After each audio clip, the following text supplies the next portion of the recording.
Welcome back to Dr. Phil's Merit TV. A special investigation this morning into our country's grading system, from lenient policies to pressures to keep students happy. It's called grade inflation. Is it reshaping our education system as we know it? And the answer is yes. You took a deeper look at this. Yeah, and the big question I got out of it, are we setting these students up for failure when the real world demands more? Let's take a look. Grade inflation means that we're giving a higher grade for less work. Awarding better grades to students on material they haven't mastered or in some cases even looked at. A practice by educators that's happening on all levels, says Dr. Rebecca Good, a teacher with 30+ years experience. And it doesn't seem to be stopping anytime soon. But now, some in the education sector are asking, why did it ever start? Grade inflation is happening because districts see that some of our most vulnerable, fragile students are failing in the traditional school way. What they started asking teachers to do was to say, well, we're not even going to give zeros, because if we give a zero, it doesn't matter how many hundreds they have after that. They never catch up. And therefore, move on to the next grade level with new teachers that are more concerned with their failure rate being reported. Sometimes it's just a lot easier to give Juanito 70 and keep my failure rate low. Parents are happy, right? Juanito's passing, and nobody notices that Juanito's not mastering the skills to mastery. According to the nonprofit organization that administers the ACT College Readiness Exam, grade inflation is real, widespread, and weakens the value of student transcripts. An opinion that varied when we visited with current college students at the University of Texas at Arlington. I believe it reinforces bad habits like laziness. But once I transferred into university, it was a whole complete different style of grading, which I think is definitely unfair. I would say that in high school there was a grade inflation, and in college there's a grade deflation. I don't believe the grade inflation really affects a student's capacity to learn, because grades are really just a number, and what you take from the course into your career is the most important aspect. Whether you're for or against grade inflation, it's a complex issue with no easy answers. And if the grading system in America received a grade, according to Josh Eiler, director of the Center for Excellence in Teaching and Learning, it would receive an F. It's not enough to say we need to change grade inflation. We need to change our grading system. It is a very traditional, old-fashioned system from 100 years ago that no longer works with kids like ours. Well, joining us now here on Morning on Merit is former superintendent, teacher, and multi-school founder, Dr. Rebecca Good herself. Thank you so much for joining us, yes, Dr. Good, this morning. Let's go back to 1986. Dr. Good, I was a freshman in high school. We had a thing in Texas called no pass, no play. If you failed anything, you didn't get to play sports. That killed me. What did I do? Did I get grade inflation? No, I had to work my way back up. Yeah. I ended up passing, and I ended up playing sports once again. If anyone needed grade inflation, it was me. So you said you've been teaching for more than 30+ years. When did you start to see or witness grade inflation? Well, grade inflation has been with us for several decades now. The research is out there.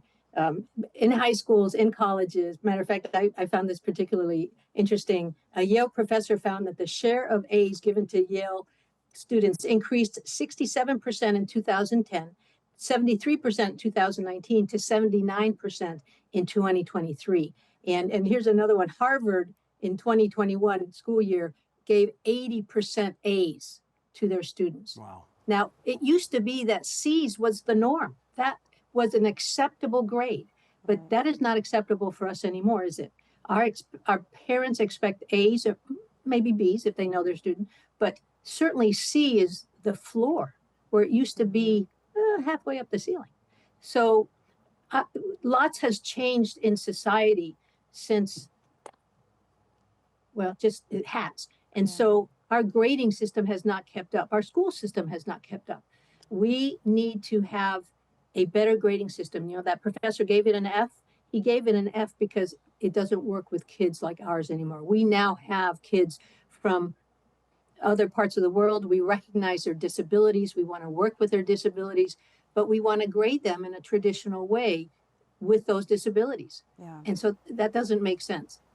You know, the opinions on this issue, and you alluded to this, they're vastly different.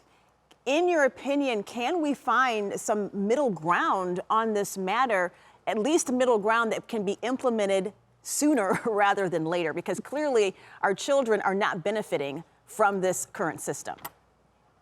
We have some school districts across the country. It's very sporadic, unfortunately. It needs to be consistent, where we have districts who require teachers to have rubrics and to show those rubrics to the students, whether in high school or in college, ahead of time, so the students know what A-level work looks like versus lower level work, right? And so they know what to work towards. That's a huge piece.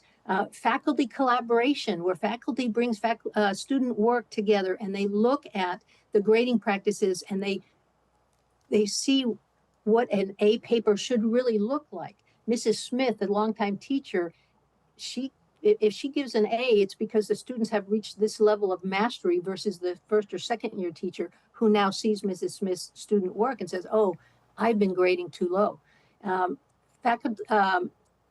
Regular evaluation of grading practices. We need to have institutions, whether college, high school, who sit down and say, are our grading practices giving us consistency across the grade levels, across our institutions? We need to focus on learning outcomes, which is we need to focus on making sure the students are mastering the work, right? And instead of just giving assignments out, giving a grade and being done with it, and giving the same thing to all students despite their disabilities, their reading levels, their English language levels, because we have all of that in our classrooms now, and yet we want to treat them as all the same, and we need to stop doing that.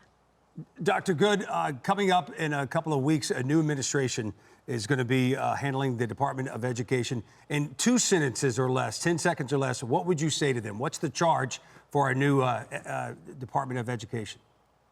Let's go towards competency-based learning, where we have curriculums that empower our students daily to make important decisions about their learning and their work, having assessments that students can find meaningful for them, not for the teacher, but assessments that teach them what they need to know about their work and what they need to learn more about their work.